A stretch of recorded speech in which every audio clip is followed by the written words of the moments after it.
Ar jūsų nekviečia tapti kokios sporto šakos federacijos prezidentu? Tai aišku, kad kviečia. Dar kaip kviečia? Išsijuosia. Taigi dabar populiaru, kad koks nors ten turtingas arba labai žinomas žmogus, aišku, kuris būtinai nieko bendro su sportu neturi, būtų ten tas pirmininkai, ten tie prezidentai, tai ir mane kvietė. Kaip kas čia? Kaip šitas. Siaurusevičius, Bosas ir Garastas. Nors Garastas tai nesiskaito turbūt. Tai žodžiu, prieina tokių vargolių su treningais ir maldauja. Ir jie galvoja, kad aš savo pinigais ir ryšiais paremsiu tą jų sportą. Ir sutinkate? Principe ne. Apsiribau to, kad tapau Lietuvos Respublikos bėgimo su barjerais globėjų. Kaip suprasti? Paprastai. Pripirkau 8 tvorelių, per kurias jie ten šokinėja. Šiaip jau durnas labai sportas, bet labai juokingas. Jie būna dažnai, kad tų tvorelių neperšoka, tai kai deda su veidu į tą grindinį visą. Žodžiu, man labai juokinga pažiūrėti būna. Dėl to ir tapaugi to rėmėjų to sporto.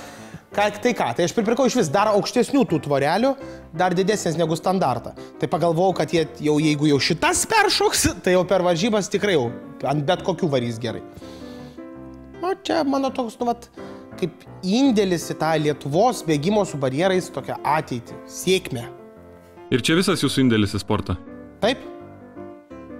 Ne, principe ne visas. Dar būna, kad per varžybas dalina Meslitos dešrų pavyzdžių tokį paketėlį.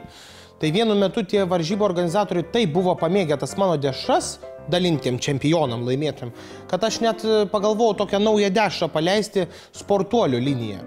Spartuolių. Koks skirtumas?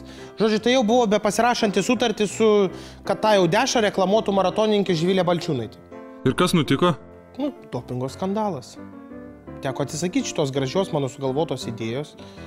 Aš kategoriškai nenoriu, kad Meslitos dešros būtų siejamos su kažkokia neaiškia chemija.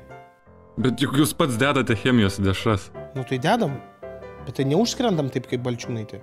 Norėjau jūs apie visuomeninę veiklą pakalbinti, apie jūsų svarų indėlį į sportą, o jūs vėl apie tą savo dešras. Tai kaip kitaip?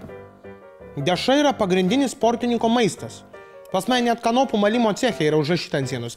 Citius, Altus, Fortius. Atėjau, pamačiau, nugalėjau. Ko čia kabinėtis?